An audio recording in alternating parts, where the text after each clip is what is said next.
na pala. Hello po, ako si Benedict at isasama ko kayo sa araw ko. Inaayos ko ang higaan ko. Ang mga kumot ay tinutupi ko at ang mga unan ay tinapatong ko. Ito nga pala si Brennan. Hi! Hello! Lagi ko siya kasama kumain. Ngayon ay kakain kami ng umagahan.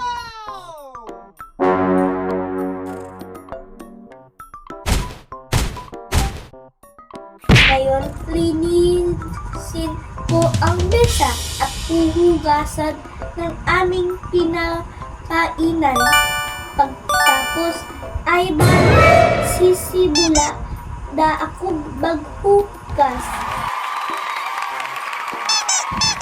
Tapos maghugas, tatapon ko na ang basura. Simulan na magwawalis.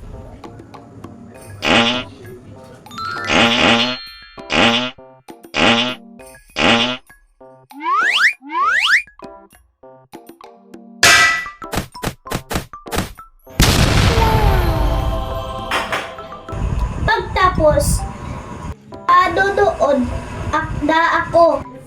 Paalam!